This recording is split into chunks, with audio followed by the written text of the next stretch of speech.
programme. I'm Nima Abouardi, and this week we're in Abu Dhabi. Now, property prices have been in the doldrums here over the past few years. Developers overbuilt, and not enough people have been willing to splash their cash on the capital. The government has been trying hard to revive the property sector, but is it working? We'll be finding out. Also coming up this week, trade ties. Has the Gulf ever been more important to the British economy? Going with the flow, will shale oil and gas hurt markets in the Middle East? And Kuwaiti kick-off. We meet the family that's brought up a success-starved English football club. But first, the bursting of the property bubble in Dubai was big news just a few years ago, and it also affected the capital, Abu Dhabi, and the property sector here has been struggling. Now, the authorities have been trying hard to revive it, but not all their decisions have been welcomed by residents, as Katie Watson now reports from Abu Dhabi. The conservative capital of Abu Dhabi, or the glitzy city of Dubai. For many expatriates, the choice is easy. Live in Dubai and commute daily along this long, straight and frankly boring road.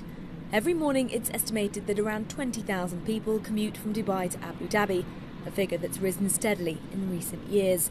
But that's about to change. Government workers have been told to relocate to the Emirate or lose their housing allowance, which can be a substantial part of many people's salaries.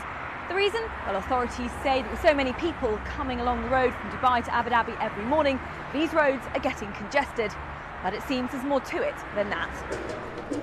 And the capital's property exhibition this week explained a lot.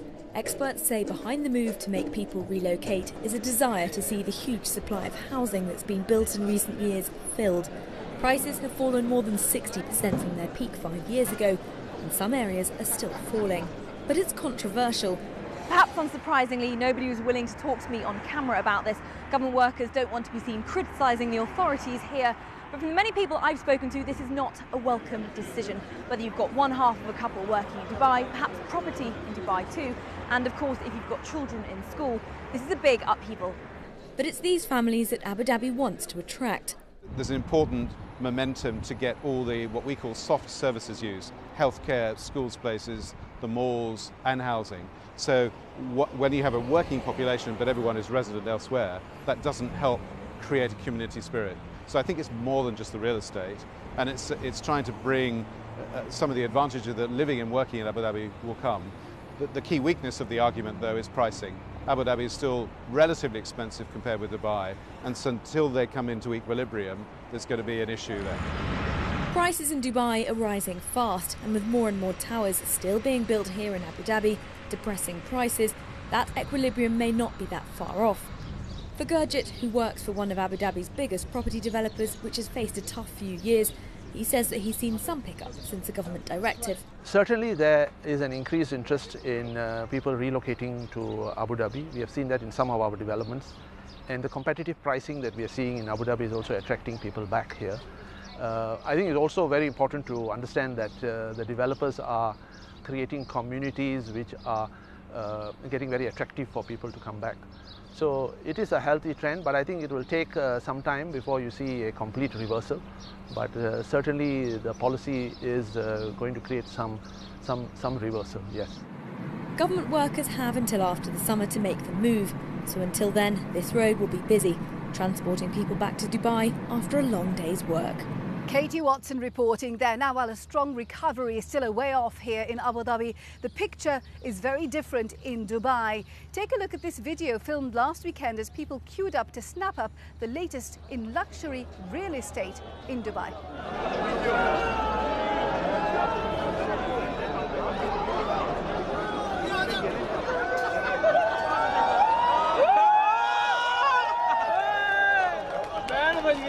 Now that, of course, isn't the full picture, but it does indicate that appetite is back in Dubai while Abu Dhabi is struggling. But is it as simple as that? That's a question I put to David Dudley, who heads up the Abu Dhabi office of property consultants, Jones Lang LaSalle. I think there's good signs of Abu Dhabi picking up this quarter. We've seen rents and we've seen prices for prime property in Abu Dhabi rise by about 8% over the last quarter, which is positive. I think in terms of whether that's a long-term sustainable recovery, it's very much dependent on government to continue doing what it's doing to invest in new sectors of the economy and developing the employment base of Abu Dhabi. So what are the lessons learned? Dubai specifically was stung by the credit crunch and the property crash. What is Abu Dhabi doing to mitigate this sort of thing? So I think the property crash happened at the end of 2008 and that impacted Abu Dhabi as well. I think what Abu Dhabi has been doing over the last few years is re-looking at the projects where it is spending its money. So key themes there, it's tourism, it's growing the airport. The airport is being expanded. Etihad as an airline is being expanded. Very big new tourism attractions happening on Yas Island and Saadiyat. There's large-scale events happening every year. The government is also investing in infrastructure, so that's the airport, the port and roads, but also a metro system. That generates jobs, which again helps fuel the economy, together with healthcare, education, housing for the national population. So all of these various initiatives will generate job growth. Now that creates demand for housing, it creates additional retail spend, so it feeds directly through to the property market. Now, bearing in mind that the majority of people who buy property in the UAE are cash buyers, there has been an attempt to control the market by introducing mortgage laws whereby less money is loaned out, up to 75% to expatriates and up to 80% for UAE nationals. Is this going to be enough? I think that for a sustainable property market, really a big part of the demand needs to come from end users, so people taking a mortgage to buy a house for their own occupation, and that's a stable demand for the market. But is that happening? The new rulings are not yet finalised, but what we do feel is that the revised rulings that will come through end of this year will actually be fairly neutral. It will still enable people to take a mortgage and buy a housing unit. As a result of what's happened in the region over the past couple of years, many people have relocated to cities like Dubai, which are perceived as safe havens. What's Abu Dhabi aiming for? I would say that the safe haven status is the whole of the UAE. It's not restricted only to Dubai. What we're seeing is in Abu Dhabi, a big part of the demand is related to government. It could be the oil and gas sector, or it could be the government activities in Abu Dhabi. But there's also many initiatives to diversify the economy to generate high growth demand from other sectors. And that could be tourism, it could be financial services, it could be technology. So the government is making good efforts there, but it still needs further progress for that to generate meaningful new demand that fuels the property market as well as the economy. David Dudley from Jones Lang LaSalle speaking to me earlier. Now, before the United Arab Emirates was formed in the early 1970s, the separate states that make up the country were allied to the UK, which was strategically important for British trade. Now, that relationship is still important today, but the dynamic is dramatically different, as Simon Atkinson now reports from Dubai. For more than a decade, this company's been storing people's personal possessions and shipping them all over the world. Seeing firsthand where people are opening businesses and sending staff, it says it's a barometer for the health of economies. And a couple of years ago, those trends saw it close its headquarters in Hungary and set up here instead. Since we've been here, we've noticed a huge increase in volume of traffic, particularly from the UK to Dubai, Dubai to the UK. Our typical customers are employees of large multinational corporations who are relocating their mainly middle management, senior employees into Dubai, into the Middle East. And as a British-backed company, we find the increase in trade between the UAE and the UK is really supporting us. Trade between the UK and UAE was worth about $14 billion last year. The UAE has about $8 billion invested in UK projects. And last year, about 1 million people came from Britain to the Gulf nation as part of its crucial tourist industry. It's a relationship the UK in particular wants to nurture, not least because while the UAE economy is predicted to grow by 3.5% this year, in Britain it'll be less than 1%. Big UK brands, from shops to nightclubs, are a common sight here. And this organisation works with the UK government to help more British firms set up, something that's been given some added urgency. It's not a secret to anyone that the UK has struggled economically over the last 2 to 3 years. The UK has recognised the benefit of promoting export and obviously by creating new markets, export markets, the benefit of that goes back to the UK in terms of corporate revenues, in terms of investment back in the UK from their salaries derived from doing business in the Middle East. Later this month, the UAE's president begins his country's first state visit to the UK since 1989. And experts argue it's not just Britain that likes the idea of closer economic ties. It's a mutually advantageous relationship. The Gulf has excess capital that it's looking to deploy, both in terms of investment, big ticket projects, private equity, but also in terms of its consumer demand for products, UK goods and services, education, tourism, these kind of things. The UK, on the other hand, has a need for this capital. The government in the UK is very much in austerity mode. The economy is depressed, domestic demand is weak. They're looking to boost that export sector to lift growth back up, and I think it makes a lot of sense to be looking at the GCC markets where there is strong demand. Not everything's rosy. On a visit in November last year, UK Prime Minister David Cameron was forced to defend lucrative sales of British weaponry, including Typhoon fighter jets, which critics of the UAE's human rights record said shouldn't happen. But occasional controversies didn't deter London's Mayor Boris Johnson visiting this week to drum up more investment. The biggest infrastructure project in the English capital right now, the London Gateway Deepwater Port, is being developed by Dubai's DP World, which has put in about $2 billion. And the Mayor wants more deals like it. This is a massive investor in London, and just look at what's happening already in our city. After the Olympics, we've had a fantastic post-Olympic glow of confidence and investment. What I'm doing now is talking to investors here about some of the other things that are going, and they are fascinated, particularly in the opportunities in housing investment and in infrastructure. Back at the warehouse, they're starting to feel the impact of another business trend. The UAE being used as a springboard for firms to operate in other wealthy Gulf countries, as well as emerging markets like Iraq and Afghanistan. That's driving the expansion of more British firms across the region, perhaps offering a glimmer of light for the UK economy. Simon Atkinson reporting from Dubai there. Right, we're going to take a short break now, and when we come back, ambitious goals. Can Kuwait make its mark in English football?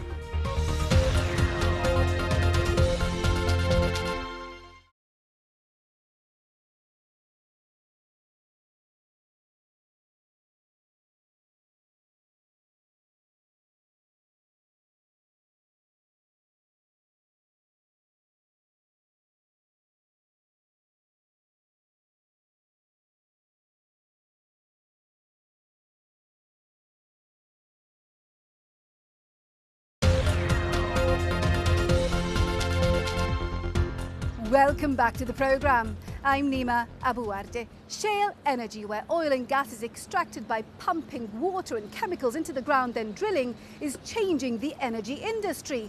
And the US has capitalised on this. In fact, the International Energy Agency says that by 2017, America will have become the world's biggest oil producer, overtaking Saudi Arabia and Russia. Now, many Gulf states rely on their oil reserves to bankroll investment and spending. So are they worried? That's a question I put to Robin Mills, Head of Consulting at Manar Energy, on the sidelines of the Global Energy Forum in Dubai. I think there's growing concern in this part of the world about the impact of shale. They'd thought that this was a world in which Asian demand would grow forever, production outside the Middle East, oil production would fall, and so they would be left enjoying very high prices and able to keep increasing production. I think now they're seeing that probably it isn't going to work out quite like that. Now, of course, even if the US is importing less and less oil, Asia is a growing market for this region and really the dominant market.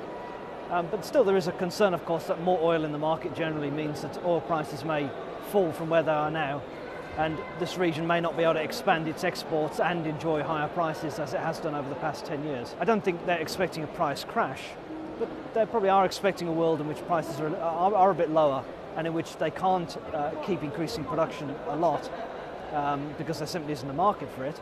And at the same time, some of their OPEC colleagues, particularly Iraq, do have big plans to expand production. So the question is, then who's going to cut back? Are the Saudis going to cut back, or somebody else cut back to allow Iraq and maybe others to increase their own production? So what's going on in the US is being perceived as bad news, but it's making this part of the world more open to being energy efficient.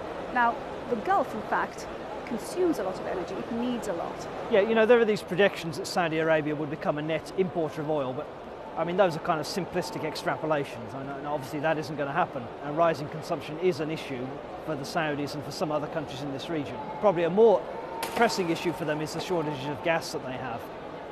Nearly all countries in this region are short of gas because they have a lot of domestic energy demand and prices are low and so on.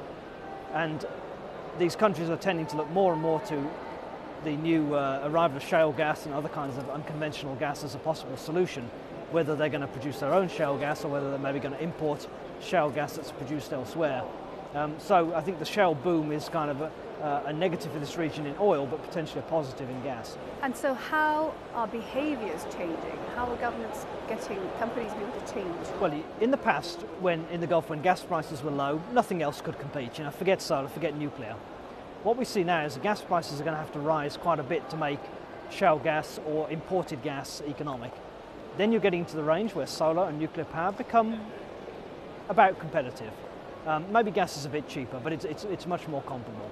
And so I think we'll see an evolution to a much more balanced energy system where gas, solar and nuclear all play big parts. This is a kind of a long-term thing for this to happen, but we are already seeing the first steps on this. I think certainly there's enough shale gas in terms of the resource base, it's a huge resource base. So it is enough, but then it needs to be a balance for energy security reasons, economic reasons, and of course also environmental reasons. Robin Mills speaking to me earlier. Now let's see what other business stories are making headlines across the region this week. The latest visit by the International Monetary Fund to Egypt has concluded without agreement on terms for a $4.8 billion loan. After nearly 2 weeks of negotiations, the IMF issued a statement saying that it has, however, seen progress, especially in its efforts to improve fuel subsidies. A loan from the IMF is seen as key to easing an economic crisis in Egypt, but there's also concern that some of the measures could be unpopular in a country that's facing political instability. Saudi Arabia's King Abdullah has ordered ministries in the kingdom to distribute funds for a $67 billion housing construction program that was originally announced in 2011. There have been orders to hand over land to the Ministry of Housing, and the Ministry of Finance has been instructed to approve funds for infrastructure building. The Housing Fund aims to build 500,000 new homes to address a housing shortage amongst low-income Saudis. Governments bailing out citizens by writing off their debt could make things worse, not better. That's according to a report by Fitch Ratings that says any discussion of household debt relief schemes by GCC governments needs to be coupled with regulation so as to deter reckless borrowing and lending in the future, increasing costs to banks and countries themselves. Now, from Manchester City to Paris Saint-Germain, Gulf investors have bought into some of Europe's biggest football clubs. But Kuwait's Al Hassawi family set its sights far lower when it snapped up UK football club Nottingham Forest. So is this a serious investment or a whimsical hobby? Well, Natalie Jackson went to Kuwait to meet the unlikely owners.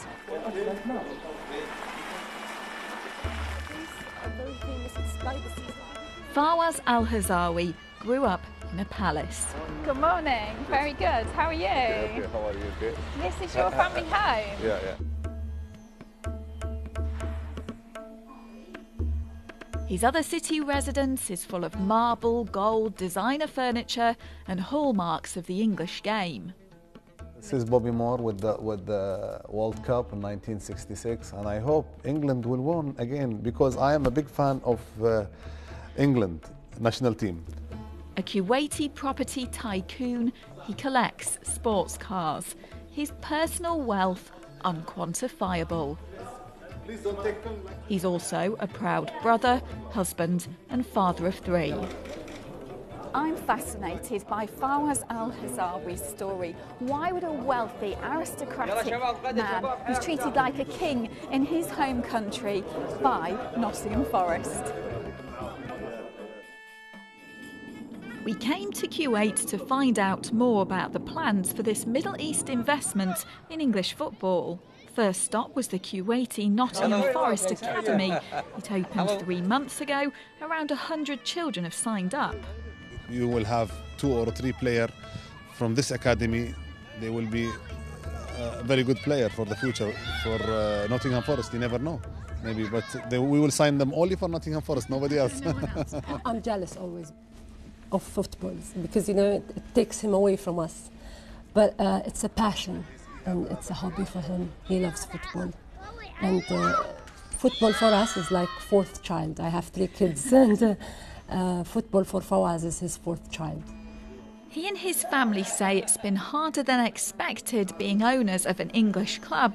In 9 months, he sacked 3 managers, and the critics say he's a trigger-happy chairman who tries to pick the team.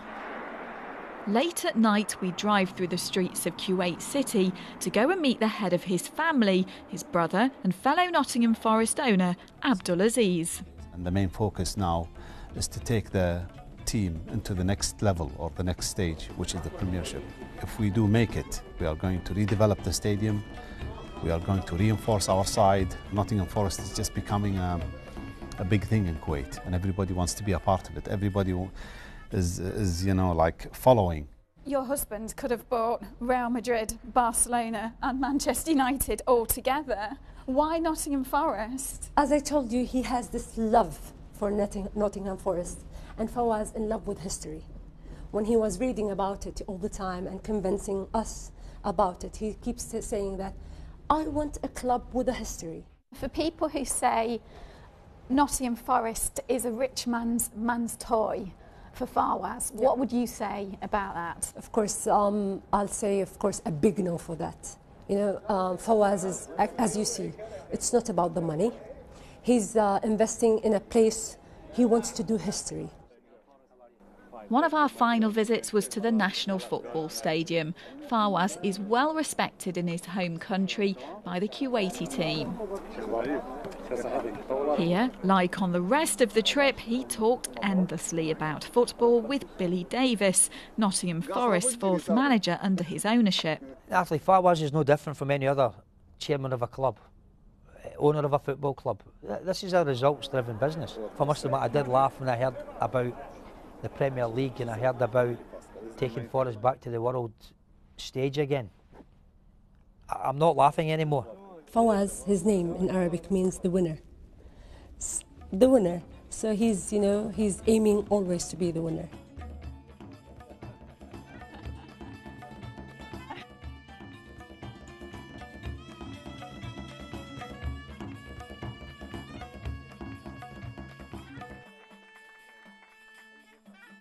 Natalie Jackson reporting from Kuwait there. Well, that's all from us for this week. I do hope you've enjoyed our programme.